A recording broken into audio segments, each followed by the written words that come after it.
편안하셨습니까? 오늘 법회는 많이 안 오시고 어디 밖에를 다 나가셨습니까? 오늘 좀 특별한 날이지요. 45년을 늘 귀에 쟁쟁하게 들어왔던 5.18 오늘 민주화운동 45주년입니다. 아마 지금 광주 또 정치권에서들 많이 가고 있던데 형식적이 아니라 마음으로 우리의 본성을 회복하는 길만이 이런 일들이 일어나지 않도록 할 수 있는 최상의 방법이 아니겠는가 싶습니다. 일어나서는 안 될 그런 일이 일어났고 또 희생당하지 않아도 될 분들이 희생을 당했습니다. 이분들의 어떤 원망, 원한, 가품의 마음이 다 없어지고 모두가 회원, 상생할 수 있기를 발언을 해봅니다. 45년이 지났지만 지금의 대한민국 또 우리는 잊어버리기를 잘하는 민족이 돼서 늘 지금도 서로 싸우고 있습니다. 양극화가 너무 심해져서 더 나아가서 무관심의 극치입니다. 요즘에 선거 얘기해도 뭐 관심 없죠. 뉴스도 관심 없습니다. 이렇게 되다 보니까 어떻게 보면은 이 나라가 더 이제 길을 잃고 방황하고 있는 것이 아닌가. 그래서 사실 민주화보다도 더 우선할 것은 우리의 본성을 회복하는 것입니다. 자기의 어떤 존재, 어떤 삶의 올바른 가치와 기준이 정립되어 있지 않으면 이런 일은 언제고 일어납니다. 그래서 오늘 공부할 내용 역시 뭐 그런 부분에 또 한 부분이 포함되어 있어요. 그런데 또 계절적으로 보면은 오늘이 이제 입하, 그 다음에 소만, 망종, 이제 24절기 중에 그렇습니다. 이제 소만이 다가옵니다. 소만. 그 양력 한 5월 21일쯤 며칠 있습니다. 소만인데 여름 기분이 나기 시작하고 또 이제 여러 가지 식물들이, 나무들이 이제 왕성하게 자라기 시작하죠. 오늘 아침에 구룡사 올 때도 또 봤더니 트럭에다가 이양기에 못 심으려고 트럭에 잔뜩 싣고 이렇게 지나가더라고요. 그런 광경 잘 못 보죠. 서울 사니까. 시골 살면 그나마도 봅니다. 옛날에는 다들 뭐 논에 그냥 다 이렇게 모여서 품앗이를 해가지고 줄을 소리 질러가면서 줄을 이렇게 띄우면은 또 이렇게 꽂고 이렇게 해서 했는데 요즘에는 그런 모습은 볼 수가 없고 기계 소리만 또 한 사람이 그냥 기계 몰고 다니면은 뭐 모든 것이 다 이루어집니다. 참 시대가 많이 변했습니다. 참 편리함의 극치 속에 살면서도 또 늘 불평과 불만은 많은 것이 오늘의 현실입니다. 그래서 너무 편하게 살아가면서도 남이 다 해준 걸 받고 살면서도 우리들은 또 고마운 줄도 모르고 또 더 편하려고만 그렇게 합니다. 또 무관심이에요. 지하철을 타든 뭘 하든 남한테 아무 관심 없고 핸드폰만 보고 있으면 됩니다.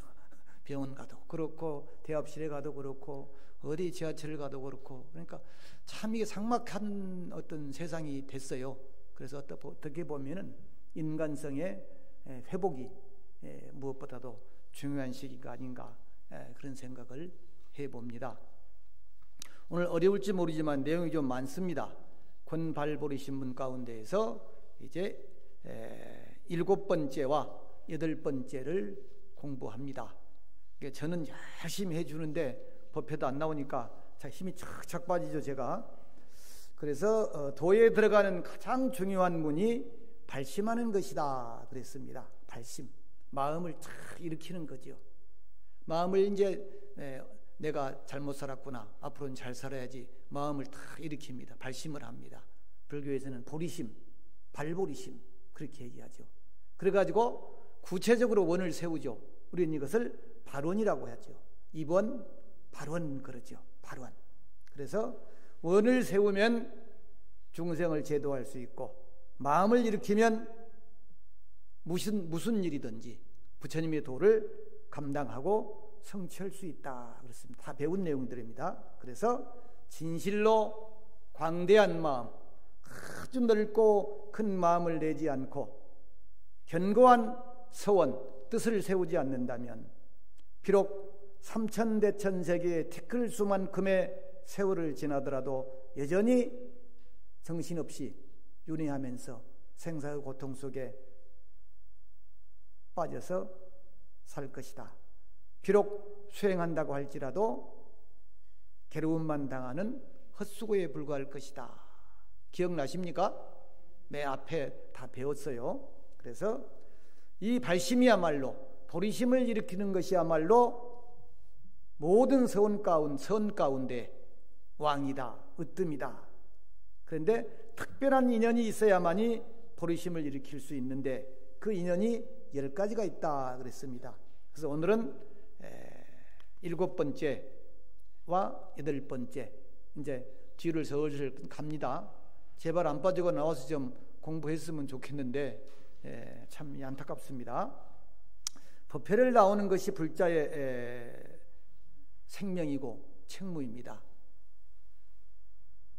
법회를 나오는 것이. 근데 법회를 안 나와요. 그래서 제가 지난번에도 그랬죠. 법회 강령을 제가 한번 따라하게 했죠. 한번 합장해 봅니다. 또 한번 그냥 큰 소리를 해봅니다.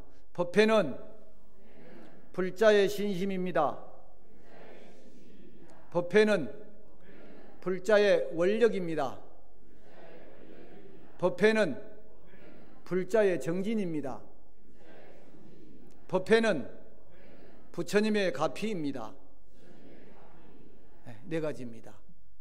그 법회를 나와야만이 됩니다.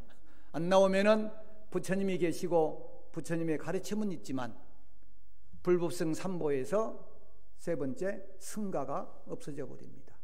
박물관에서, 책에서 부처님이나 불교를 찾으면 되겠습니까? 그래서 우리가 바로 부처님의 정법을, 부처님의 정법의 등불을 면면히 이어나가야 하는 책무가 있는 것입니다. 법회 나오세요. 제발 좀 나오세요. 저도 이제 여러분들처럼 안 나오는 수가 있어요. 네.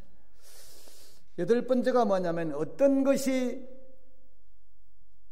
자기 자신을, 본성을 높이 여기고 중히 여기는 것인가, 존중하는 것인가,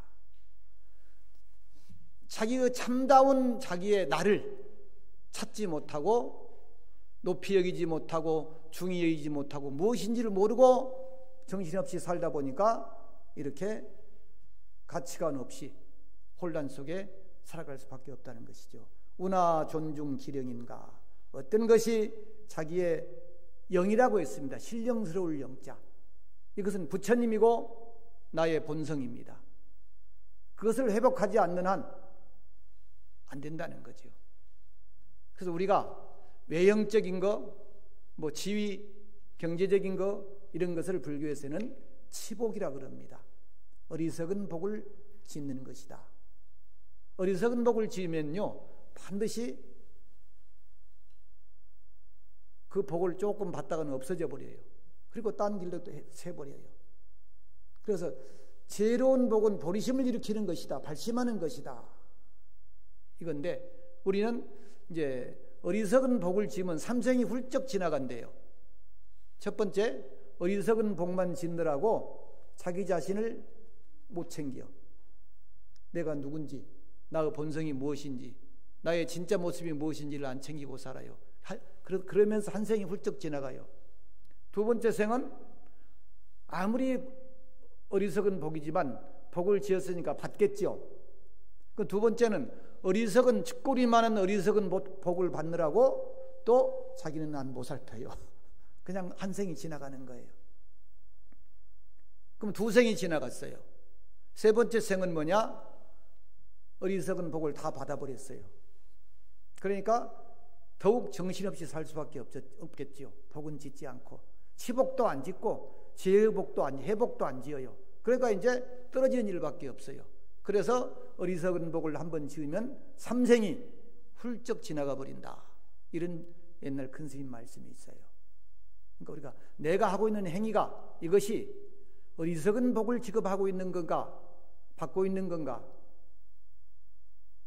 나는 과연 지혜로운 복을 지금 짓고 있는 건가, 이런 것들을 한 번씩 생각을 해봐야 됩니다. 삼생이 지나가 버린다니까, 어리석은 복을 지음으로 인해서. 그래서 소위 나의 현재 이 마음은 바로 석가모니 부처님과 더불어 둘도 아니고 다르지도 않습니다. 여 석가열애로 무이무별입니다 그랬어요. 훨씬 쉽게 해놨죠. 제가 이번에 또 공부를. 어떻습니까? 네?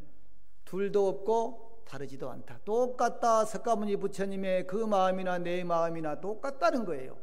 전혀 다름이 없다. 둘도 없고 다르지도 않다. 나도 부처다. 나도 부처. 그런데 어찌하여 부처님께서는 한량없는 겁전에 깨달음을 이루셨건만 우리들은 혼미하고 뒤바뀌어서 오히려 이렇게 온갖 고뇌 속에, 괴로움 속에 범부로 살아가고 있는 것인가? 또 부처님 세종께서는 한량없는 신통과 지혜를 갖추어서 공덕으로 창엄하시지만 우리들은 한량없는 업과 번뇌에 사로잡혀서 생사윤회에 계속 속박되어서 윤회하면서 살고 있더라. 여러분들 어쩔 때 보면 그러죠. 자기가 자기 마음에 안 드는 경우가 많지요. 어때요? 내가 내 모습이 이건가? 요거밖에 안 되는가? 왜 이런 마음을 쓰고 있는가? 이럴 때가 덜어 있을 겁니다. 근데 우리 마음은 부처님과 조금도 다름이 없다는 거예요.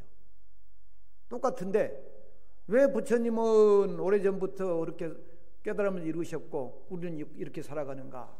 화엄경에 보면은 심불급 중생이 시삼무차별이라는 구절이 나옵니다. 마음과 내 마음과 부처님과 중생 이 세계가 무차별, 차별이 없다, 똑같다, 그런 구절이 나와요.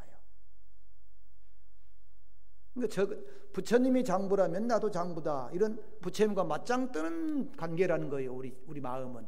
근데 마음 쓰는 것은 전혀 아니라는 거예요.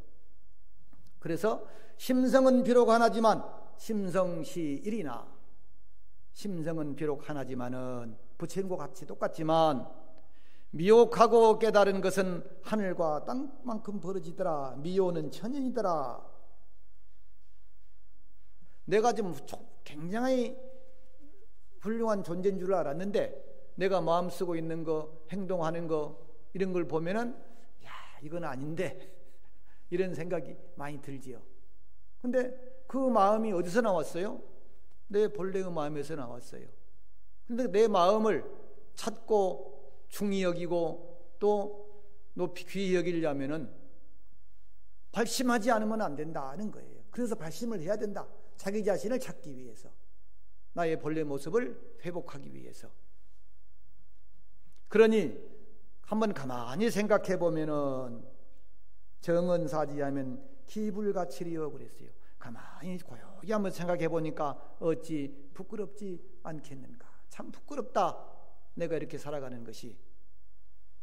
비유하자면 값을 매길 수 없는 아주 법의 구슬이 있는데 그것이 진흙 속에 푹 파묻혀 있어요. 그래서 기와 조각이나 자갈처럼 돌멩이처럼 보여요. 법인 줄을 모르죠. 그래서 귀중하게 여기지 않는 것과 같더라.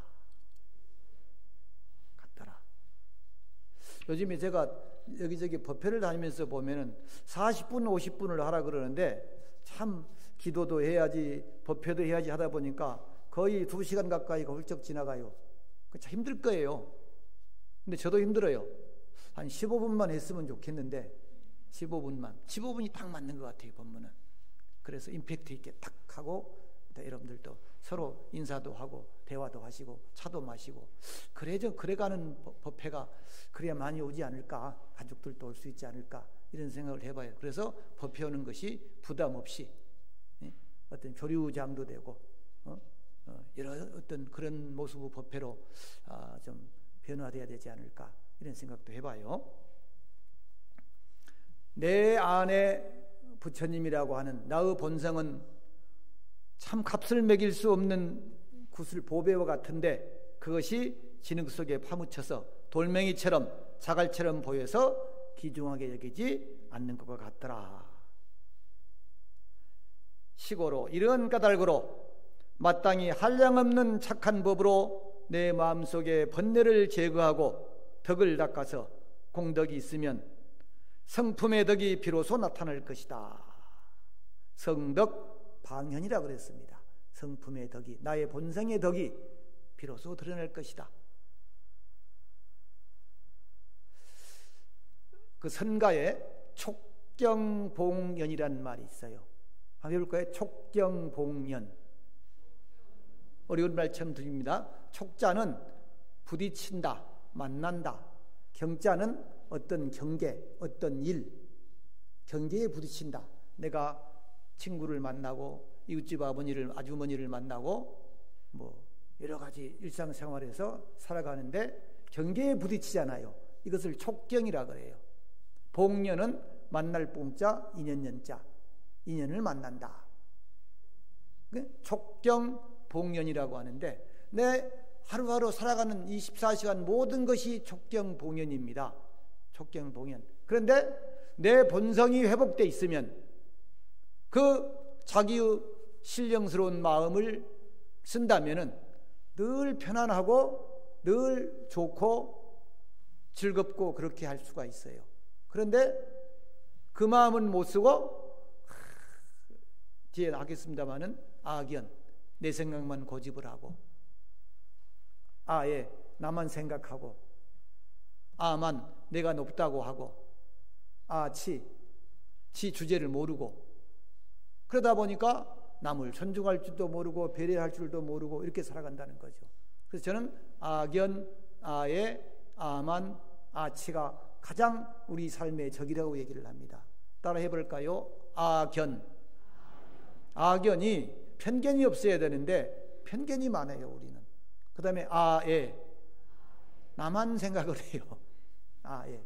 그 다음에 아만. 교만하는 게 있어요. 남 함부로 무시해요. 그러니까 외모로 보고 지위로 보고 돈으로 보고 이런 것만 보이니까 뭐가 안 되는 거죠. 그러니까 아만이에요. 교만이에요. 그 다음에 아치. 어리석을 치자요. 지 꼴을 몰라. 꼴값만 하고 살아요.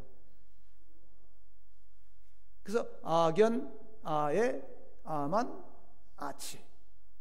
그 네 가지 좀 외우세요. 이게 악연이 아닌가, 아예가 아닌가, 아만이 아닌가, 아치가 아닌가. 이런 본문을 젊은 사람들한테 하면은 다 가요. 나이가 좀 든 여러분들한테는 딱 맞는 얘기지. 그래서 악연, 아예, 아만, 아치. 네 가지 압니다. 네 가지야. 근데 이런 것들이 전혀 없는 것이 나예요. 이걸 회복하기 위해서 발심을 해야 된다. 보리심을 일으켜야 된다. 이런 말이에요. 마치 진흙탕 속에 묻혀있던 보배 구슬을 깨끗이 씻어서 높은 곳에 걸어놓으면 광명이 찬란히 빛나서 모든 사물이 환하게 드러나는 것과 같습니다. 그렇게 되었을 때 비로소 부처님의 교화를 저버리지 않는 것이며 자기 자신의 신령스러운 마음을 저버리지 않는 것이라 할 것입니다. 이것이 보리심을 일으켜야 하는 7번째 인연입니다. 즉 뭡니까? 자기의 영혼, 자기의 순수한 마음, 부처님과 다름이 없는 그 마음을 회복하기 위해서, 찾기 위해서, 나다운 나를 찾기 위해서 발심을 해야 한다. 이것이 7번째 발심을 해야 하는 이유이다. 그렇습니다.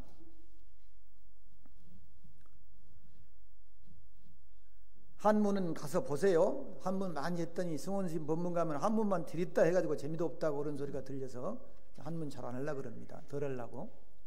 근데 뭐 이거 안 할 수는 없죠. 지금 이 공부를 하는 시간이니까.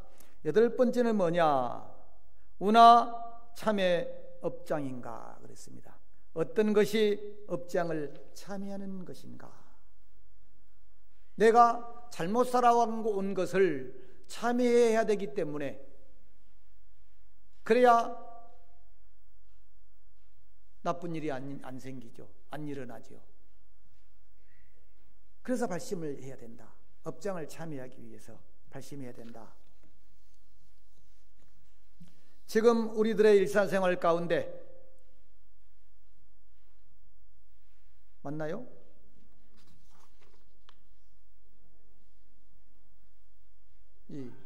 맞아요?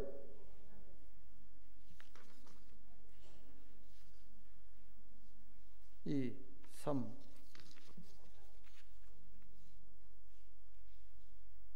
경전에 말씀하시기를 건가요? 경전에 말씀하시기를 한길라의 죄를 범해도 사천왕의 수명으로 500년 동안을 지옥에 떨어진다. 요즘에 무슨 드라마 있더만요. 천국보다 아름다운, 보셨나요? 김혜자 씨 나와가지고 뭐 하는 거, 거기 보면 현대판 지옥을 막 가고 선당을 가고 그러더라고요. 보셨어요 혹시? 재밌더라. 근데 불교가 많이 녹아 있어요. 거기 보면은 뭐 화탕지옥도 나오고 발설지옥도 나오고 무슨 뭐 중압지옥도 나오고 그 막 그 지옥에 빠뜨려서 고통을 받게 하고 막 그거 관리하는 사람도 있고 막 그런데 참 그 신선하더라고요. 한번 보세요. 천국보다 아름다운. 네? 근데 한번 볼만해요. 우리 그 어떤 죄를 지으면 안 되겠다고 하는 그런 의미에서 어떤 그 시대에 조금 재미도 있고 하는 그런 것 같아요. 근데 경전에서 말씀하시기를 한길라의 죄를 범해도 사천왕의 수명으로 500년 동안을 지옥에 떨어진다.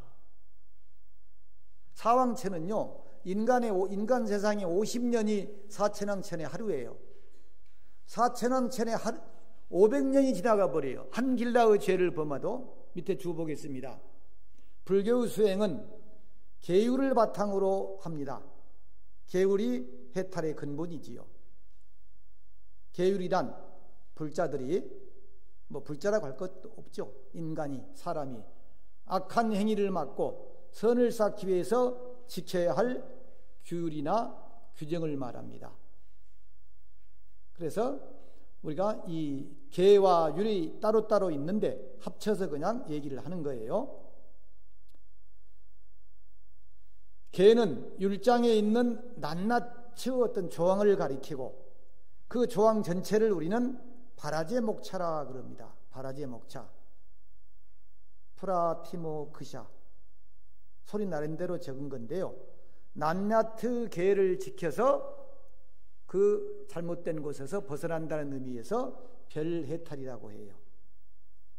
이 바라제 목차에는 죄를 가벼운 것과 무거운 것에 따라서 여러 가지로 나눕니다. 5가지로 나눠요, 크게. 그래서 여러분들 그 보살이라고 하는 게 있어요. 스님들이든 보살계를 받은 보살이든 그 부처님 당시에부터 한 달에 2번씩 참여하는 의식이 있어요. 지금도 조계종의 스님들은 결계 신고를 하고 또 본사에 가서 포사를 하지요. 참여 의식을 합니다. 그런데 가벼운 것과 무거운 것에 따라서 그 죄를 5가지로 나누어요. 바라이죄는 그 포살할 때 보면 그래요. 바라이죄를 짓게 되나니라. 이런 표현이 있어요. 그 포살하면서 이 죄는 무거운 죄예요. 무거운 죄. 그래서 승단에서 추방되어서 비구 비구니의 자격이 상실되는 가장 무거운 죄가 이 바라이죄입니다. 또 승잔죄라고 하는 게 있어요. 승잔죄. 승단에 남겨둔다. 자격이 일시적으로 상실되지만 정해진 법칙을 받고 참여하면 그 자격이 회복되는 죄가 승잔죄. 바일죄는 타라고 번역하는데 사소한 거짓말이나 욕설 등을 하는 가벼운 죄입니다.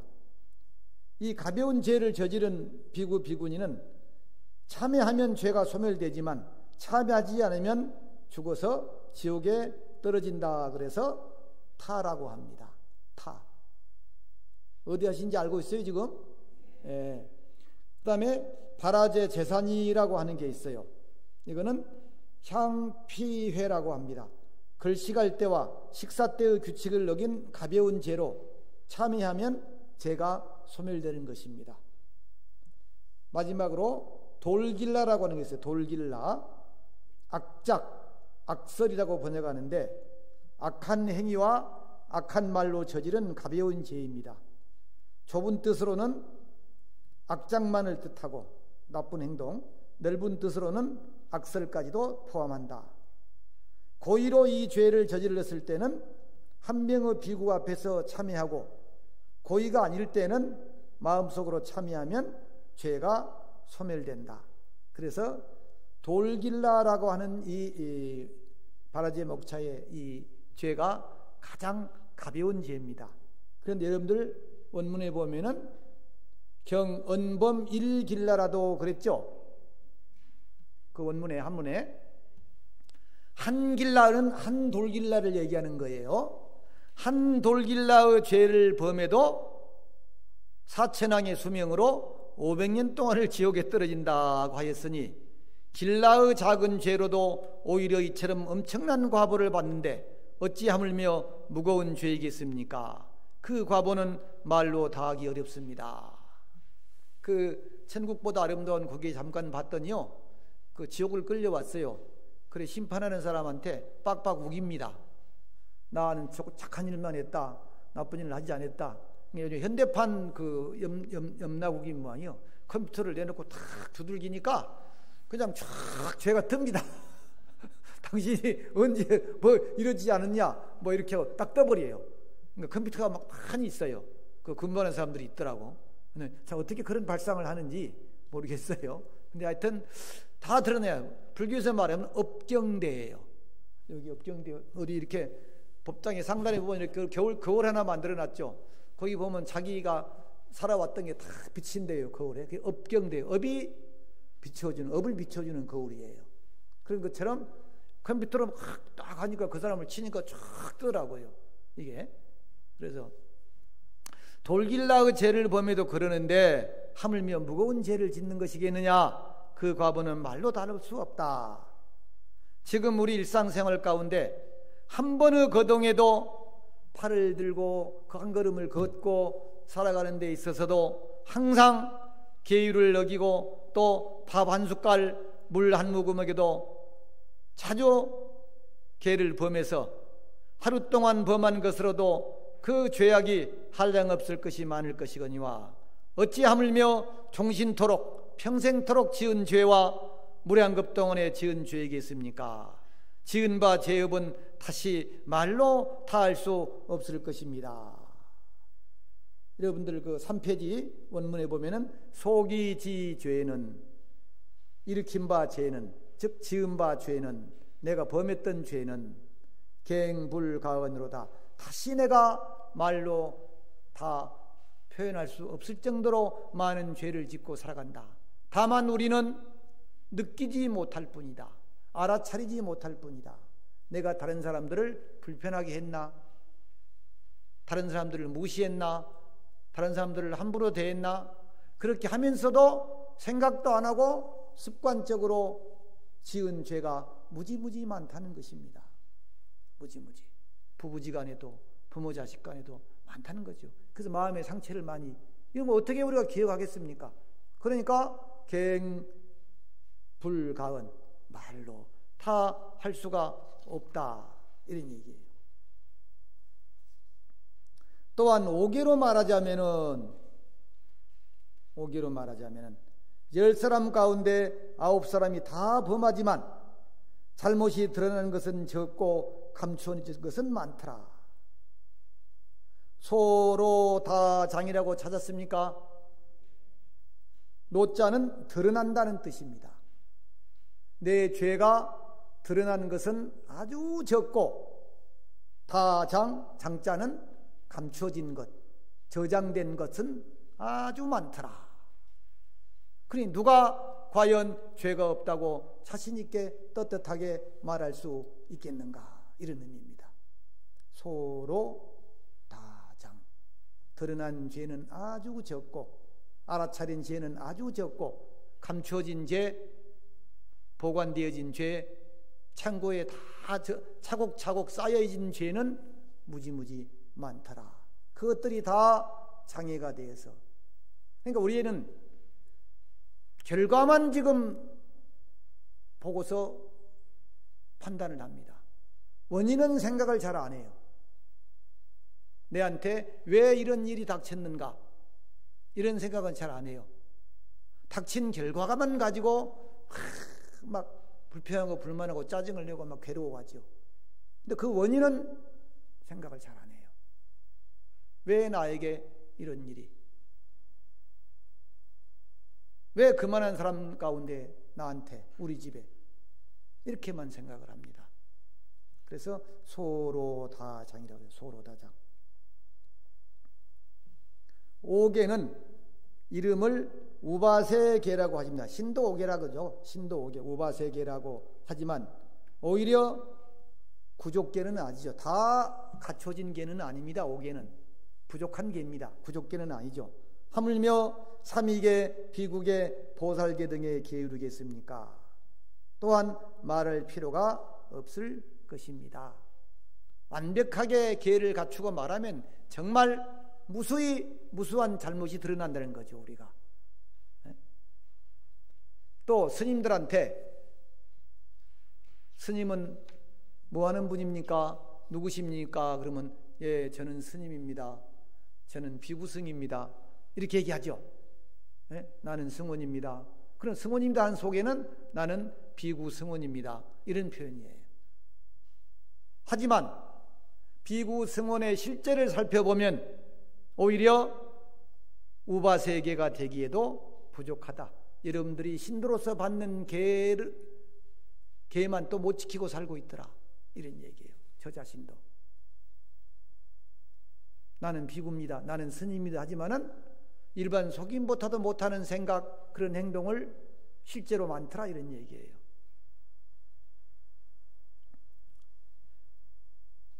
그러니 어찌 부끄럽지 않겠습니까? 참 부끄러울 일이다. 부처님의 계율을 받지 않았으면 모르겠지만 받았다면은 범하지 말아야 하며, 저 맨 마지막 구절입니다. 4페이지 그 한문, 당시 마땅히 알아야 합니다. 깨달아야 합니다. 느껴야 합니다. 이런 얘기거든요.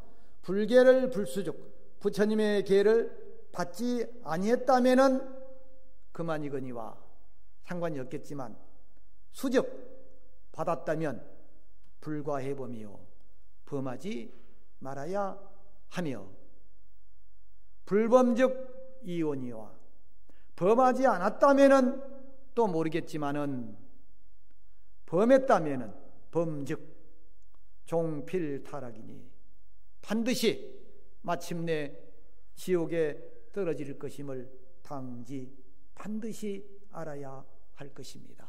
이런 얘기예요. 나무 죄를 들춰내는 것은 참 쉬워요. 나무 실수, 나무 단점, 이런 것들은 잘 보여요. 근데 내 실수, 내 단점은 안 보입니다. 왜? 자기에 잡혀있기 때문입니다. 자기라는 것은 아까 뭐라 그랬죠? 아견, 아예, 아만, 아치. 이 네 가지에 잡혀있는 거예요. 네 가지에. 그래서 우리는 뭡니까? 7번째, 나의 본성을 회복해야 된다. 부처님과 다름없는 본성을 회복해야 되고, 나의 죄업을 잘못 살아온 것을 참여하는 것으로부터 시작해야 한다. 그러니 그러기 위해서는 발심해야 된다. 올바른 발심을 해야 되겠죠. 정발심. 발심에도 여러 가지가 있었잖아요. 뭐 바른 발심, 삿된 발심, 바른 발심, 뭐 이렇게 쭉 나왔잖아요, 앞에서. 그러니까 계속 공부를 하신 분들은 이해가 되지만은 띄엄띄엄 나와가지고 법회를 오니까 못 알아듣는 거예요, 지금이. 띄엄띄엄 어찌다 한번 시간 나면 한번 오는 면신도가 되면 안 된다니까요. 면신도가 되면. 그래서 마땅히 알아야 합니다. 만약 자기 자신을 불쌍히 여기고 자민, 그 다음에 민타, 동시에 다른 사람을 불쌍히 여기며 자상, 자신을 아파하고 상타, 다른 사람을 아파해서 자기 자신의 잘못을 아파하는 사람 드물어요. 남의 잘못을 아이고 저 사람 이러지 하지만은 이게 자상상타입니다. 자상상타. 그래서 이런 글들을 읽어보면요, 뭐 수행이 따로 없어요. 이 글만 읽어봐도 이게 수행이로구나. 마음이 쓱 들어와야죠. 마음이 쓱 들어와야 돼요. 상타. 그래서 신구병절하며 몸으로도 입으로도 아주 간절하게 해야 하며 입만 그럴 게 아니라 몸도 간절해야 된다. 근데 우리는 뭐 요즘에 입만 간절한 경우가 많습니다. 입으로만 기도하는 경우가 많습니다. 입으로만 공부하는 경우가 많습니다. 몸으로는 안 해요. 신구병절, 입과 몸으로 아울러 두 가지가 다 간절해야 하며 성루구하며 음성으로도 소리로도 또 뭐예요? 눈물루자입니다. 눈물루자. 참회의 눈물이에요. 입으로도 간절하게 참회를 해야 되고 참회의 눈물이 땀이 피가 나오도록 하지 않으면 안 된다. 이것이 구합니다. 함께 나와야 된다. 소리도 저 잘못을 참회합니다. 참회하옵니다. 이 소리로 하는 거죠. 그 다음에 뭐예요? 입으로만 한 게 아니고 몸이 반응을 해야 돼요. 정말 참회하는 마음에서 눈물을 흘려야 되고 우리가 피눈물이라 그러잖아요. 피눈물을 흘려야 되고 정말 간절한 참회를 하면은 모공에서 이 구멍마다 해서 땀과 피가 나온대요. 기록에 보면 경전에 보면 그래요. 경론에 보면 눈물도 잘 안 흘려요. 자기 잘못에 대해서는 그냥 이 말로만 하는 거죠. 그렇기 때문에 그 앞에 신구병절 성루구화라고 나온 겁니다. 신구병절 성루구화.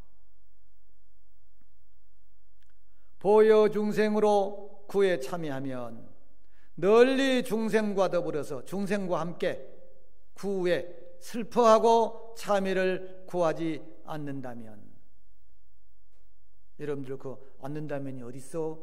약비 그 비자 거기서 해석해야 돼요. 처음에 약비 자민민타 그때 비자 거기서 해석을 합니다. 거기서 널리 다른 사람들과 함께 슬퍼하고 또 참회를 하지 않는다면은 천생만급이 지나도록 죄악의 나쁜 과보에서 벗어나기 어려울 것이다. 천생만급토록 악보난도이니 악한 과보에서 도망치기가 어렵다. 벗어나기가 어렵다 하는 것입니다. 천생만급토록 천년만년이 지나도 악한 과보에서 내가 도망을 못 쳐요. 그걸 피할 수가 없어요. 벗어나지를 못해요. 이니 시위 발보리심의 제8인연야라. 이것이 바로 보리심을 일으켜야 하는 8번째 인연입니다. 오늘 그래서 7번째, 8번째 인연을 지금 한 거예요. 저는 이 글을 저도 공부하고 하면서요, 참 왜 글을 이렇게 잘 지었을까 이런 표현을 제 스스로 합니다. 참 명문이구나. 이분이 40살 때 지은 글이에요. 이게 40살 때. 그러니 대단하죠. 이거는 처음에 소개해서 또 시간이 지나가니까 굉장한 분입니다. 그 아미타 부처님의 어떤 뭐 후신이라고 할 정도로 그렇게 대단한 분입니다. 이분이 성암대사 권발보이신 분을 지은 이 성암대사가. 그래서 자기의 가치는 남이 매기는 것이 아니라 궁극적으로 내가 매기는 것입니다. 그 여러분들이 스스로 자기의 가치를 나는 내 근이 몇 근이나 나갈까 내 무게가 한번 생각해 본 적이 있으십니까? 내 소중한 가치가 몇 건이나 되느냐? 가치가 하나도 없는지, 근수가 아예 안 나가는지, 10건인지 100건인지 내 가치를 매긴다면 남이 매기는 것은 아무 소용이 없어요. 내가 매길 수 있는 거예요. 그것을 바른 견해로 판단해야 합니다. 바른 견해로. 아까 말씀드렸던 아견, 아에, 아만, 아치가 없는 판단, 이것을 우리는 팔정도에서 맨 앞에 나오는 정견이라고 합니다. 그래서 정견이 맨 앞에 나오는 것입니다. 정견이 있어야 그 다음 작업이 이루어지기 때문입니다. 생각도, 말도, 행동도, 직업도, 노력도 다 나올 수 있는 거지요. 정견이 있어야. 일단 정견이 안 되면 다 삐뚤어집니다. 다 삐뚤어져요. 그래서 팔정도의 정견이 가장 먼저 나오는 거예요. 그럼 정견인 어디서 나올까요? 마지막 정에서 나옵니다. 안정대 속에서. 번뇌가 없고 아까 말했던 네 가지가 없는 고요함 속에서 바른 판단이 나오는 거죠. 아견, 아에, 아마나치가 없는. 그러니까 사람을 보더라도 어떤 물질이나 지위라든가 외형이 아니라 7번째, 이것이야말로 운하 존중 기령이었죠. 어떤 것이 자기의 영혼을, 자기의 마음을 존중하는 것인가. 그것은 자기의 영혼을 찾았을 때 부처님과 다름이 없는 자기의 마음의 가치를 회복했을 때 비로소 이루어지는 거죠. 그러니 우리는 발심해야 되고 발언을 해야 한다고 지금 역설을 하고 있는 것입니다. 자기를 바로 보고 자기를 지켜내는 것이 수행이며 기도입니다. 정진입니다. 요즘처럼 어떤 가치관이 극도로 혼란된 시대죠. 어느 것이 옳고 어느 것이 그런 것인지, 어느 것이 소중하고 어느 것이 소중하지 않는 것인지를 참 구분하기 쉽지 않는 불확실한 시대 속에 우리는 살고 있습니다. 그래서 이런 글들이라도 한 번씩 보면서 내 자신을 한 번씩 들여다보는 것이, 자기가 자기 마음을 한 번 썩 들여다보는 것, 이것이 수행이에요. 이것이 기도예요. 그 여러분들 자기 마음을 한 번씩 썩 봅니까? 성철 스님이 늘 자기를 바로 봅시다 그런 말씀 많이 하셨잖아요. 자기를 썩 한 번씩 봐야 돼요. 그래서 토닥거려야 되죠. 불평이 많은 마음도, 불만이 많은 마음도, 남을 무시하는 마음도, 불행하다고 생각하는 마음도 자기 스스로 자기 자신을 자기 기령 그랬잖아요. 기령을 쓰다듬어주고 토닥거려주고, 이것이 어떻게 보면은 명상입니다. 자기를 토닥거려주는 것, 이것이 기도고 수행이고 정진입니다. 그래서 이런 것들을 집에 있으면 안 되잖아요. 그러니까 가끔 가다가 법회날이라도 와서 부처님 얼굴을 뵙고 조난을 뵙고 또 자기도 한번 들여다보고 또 법회도 하고 이래야 되는 거 아닙니까?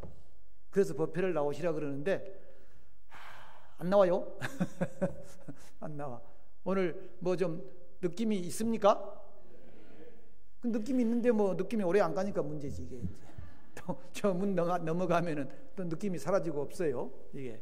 자, 어쨌든 참 좋은 계절입니다. 참 어떻게 보면 이 좋은 계절에 왜 그런 일이 일어났을까 이런 생각도 해요. 가끔 5.18과 같은 그런 일이 이 좋은 계절에 꽃 피고 실록이 우거진 이런 계절에 왜 그런 일이 났을까.